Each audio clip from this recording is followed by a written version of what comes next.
두산 에너빌리티요. 네, 두산 에너빌리티 평단가랑 보유 비중은요?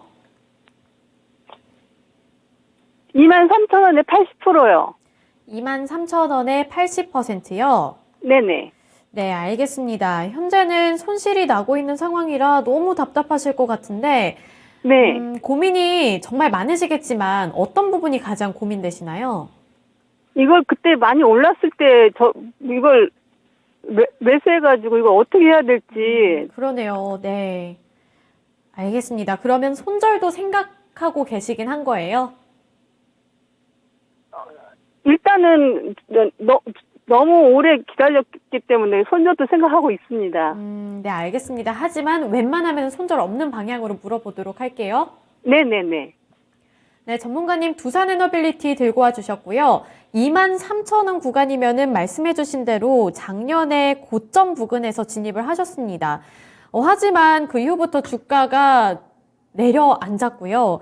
그리고 현재도 횡보하는 듯한 움직임이 나타나고 있거든요. 그런데 이런 두산 에너빌리티 같은 원전 관련 종목들은 정부 정책 모멘텀도 안고 있고 UAE와 관련되어 있는 신사업 모멘텀도 안고 있는데 왜 이렇게 못 가는지도 궁금하고요. 오랜 기간 보유를 한 만큼 많이 지치셨을 것 같아서 어떻게 해보는 게 좋을지 세워주세요. 두산 에너빌리티는 이 종목은요. 지금 자리가 어느 정도의 하방 경직이 나온 자리예요. 지금 자리 이 종목을 걱정할 이유가 없죠. 이거는 정책주입니다. 그러니까 이 윤석열 정부에서 이 정책주는요. 지금 이제 윤석열 정부가 들어선 지가 이제 딱 1년 가까이 됐잖아요. 그죠? 그러면은 이 종목은 앞으로 지금 정책주면은 상당 기간이 많이 남아 있잖아요. 지금 그 2만 원대 초반 22,000원, 23,000원대는요 크게 무리가 없어요. 이 종목을 예를 들어서 그 높은 가격에 샀다 그러면은 여러분들 이거 문제가 될 수 있지만 지금 주가가 2만 원대 초반에서 샀다 그러면은 이때 블록딜 나올 때 이게 블록딜 한번 나왔었잖아요. 주가가 이게 결정적으로 이 하락이 나온 것은 이 블록딜 때문에 내려온 거예요. 이게 수급이 이때 수급이 꼬인 거죠. 수급이 꼬여서 지금 이 주가가 이렇게 내려온 거예요. 올해 지난해 그 실적을 보면요. 실적 나쁘지 않습니다. 괜찮아요.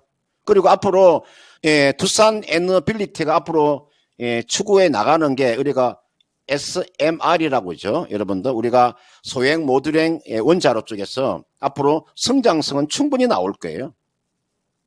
두산 에너빌리티는 이거는 제가 봤을 때 그 윤석열 정부에서는 이 종목이 정책주로서는 충분히 지금 손실 보지 않고 저는 매도는 가능한데 여기에다가 비중을 지금 80% 정도 이게 비중을 실은 게 잘못인 거죠.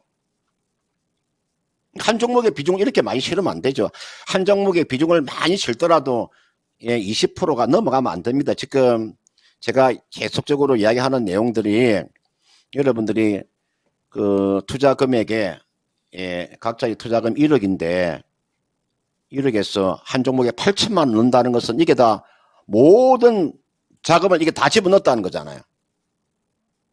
이거는 자산 배분에서 이거는 잘못된 거죠. 기업의 자체가 기업의 주가가 내려와서 그런 것도 있지만 자산 배분에서 문제가 있는 거죠. 한 종목의 비중을 20%, 30%, 최고 많아봤자 30%입니다. 그 비중 조절을 잘 하셨으면은 이렇게 크게 걱정할 필요가 없잖아요. 지금 자리에 80% 정도 비중을 가지고 있으면 손절해버리면 그 손실을 어떻게 감당할 겁니까? 감당이 안 되잖아요. 제가 이 방송을 듣고 계시는 이때부터 시청 여러분께 제가 꼭 부탁드리고 싶은 이야기는 비중을 한 종목의 비중을 20% 이상 실어서 안 된다는 거. 그거는 주식의 가장 기본적인 이야기를 제가 해드리는 거고요. 앞으로 두산 에너빌리티는 주가의 하방은 나왔다. 이 종목 주가 크게 안 빠집니다. 저는 지금 자리가 하방 경직이 나왔기 때문에 저는 이 자리에서 추가 매수를 저는 거래드리고 싶은데 비중을 워낙 지금 많이 가지고 계시니까 추가 매수하기가 그렇게 쉽지 않잖아요. 요거는 이렇게 하세요. 지금은 그대로 가지고 계시면 되고요. 이거는 주가가 탄력을 받으려면은요, 얼마를 돌파를 해주면은 이 종목은 탄력을 받을 수 있냐면은 17,450원이 있죠. 요게 17,000, 종가상으로 17,450원 돌파가 나오면요, 요 종목은 얼마까지 갈 수 있냐면 이건 2만원까지 충분히 갈 수 있어요. 그러면 내가 만약에 비중이 20%다. 그러면 지금 자리 딱 10% 초과해서 해가지고 딱 2만원에 팔고 나오면 딱 손실 없이 빠져나오는 거잖아요. 그러니까 비중을 이게 80% 비중을 실어버리면 손을 못 대는, 가만히 있어야 되잖아요. 차렷 자세. 가만히 있어야 될 거 아닙니까? 손을 쓸 수가 없잖아요. 그만큼 비중 조절이 중요한 거죠. 이거는요, 걱정할 필요 없고요. 기다린다면, 이 종목은 손실 보지 않고, 거기가 손실 가격에서 저는 충분히, 가능하다고 보고, 요거는 기간을요, 한 6월달까지 보세요. 지금이, 이제 2월이니까요, 한 4개월 정도 좀 고생을 하세요. 주식 하시면서 그 정도 고생을 하셔야 돼, 그죠? 그 정도 주가 뭐, 예를 들어 주식을 1년 고생하시는 분도 계시고, 2년도 계시는데, 이제 주가가 작년도 8월달 이게 사가지고 주가 이제 기간이 이제 불과 한 6개월 정도 지났잖아요. 조금 더 기다려 보세요. 그러면 2만원대 이상에서는 얼마든지 매도가 가능하니까 좀 시간을 좀 투자하시라. 이렇게 말씀을 드리고 싶고요. 현재 이 원전 관련되어 있는 섹터는 저는 앞으로 수주도 좀 상당히 많이 나올 거라고 보기 때문에 이 종목은 가지고요. 좀 인내심만 발휘해 보시길 바라겠습니다.